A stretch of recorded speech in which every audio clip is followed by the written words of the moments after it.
Shalom, maksud dari pembuatan video ini adalah untuk menjelaskan metamorfosi ekumene awal.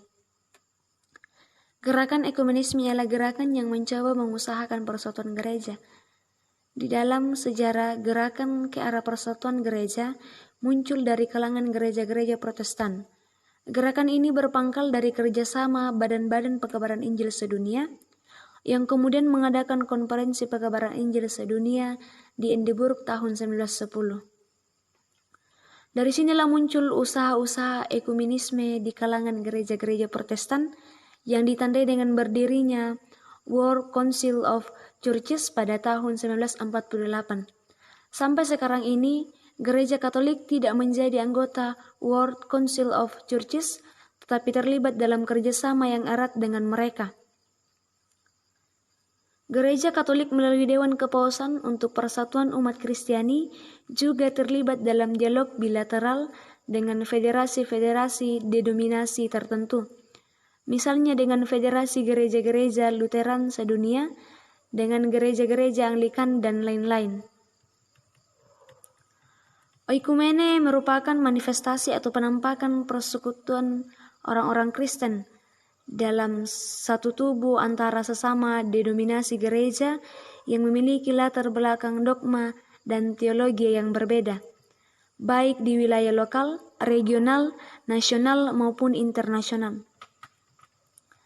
Berikut ini adalah metamorfosis ekumene awal. Sebenarnya kata ekumene berasal dari bahasa Yunani, yaitu oikos yang berarti rumah dan monos yang berarti satu. Yang dimaksud dengan rumah adalah dunia ini, sehingga kata oikumene berarti dunia yang didiami oleh seluruh manusia. Karena itu, oikumene juga dalam arti manifestasi persekutuan seluruh umat manusia yang memiliki latar belakang budaya, agama yang berbeda atau majemuk.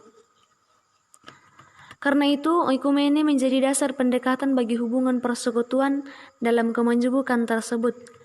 Di sini budaya dan agama tertentu tidak lebih menonjol dan lebih utama, tetapi kemanjemukan itu secara bersama-sama memberi tempat bahkan mengupayakan apa yang menjadi kepentingan bersama atau umum. Yang kedua adalah gereja universal, am, dan Katolik. Oikumene selain bermakna sebagai seluruh wilayah yang dikuasai oleh kekuasaan Romawi, juga punya makna yang baru, yaitu menjadi tempat di masa gereja menjalankan misinya.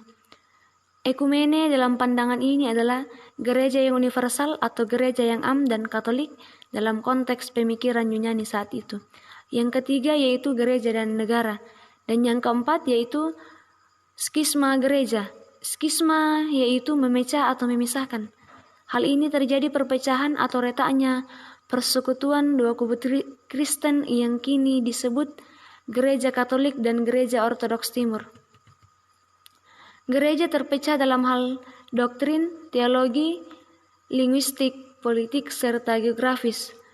Masa reformasi terjadi skisma dari Gereja Katolik yang menjadi titik awal munculnya Gereja Reformasi pada abad ke-16 yang digerakkan oleh Martin Luther melalui 95 dalil yang dipajang di Gereja Wittenberg pada 31 Oktober tahun 517, yang dilanjutkan para tokoh reformasi seperti Johannes Calvin yang juga ingin adanya gereja-gereja Protestan yang telah memisahkan diri dari Gereja Katolik Roma.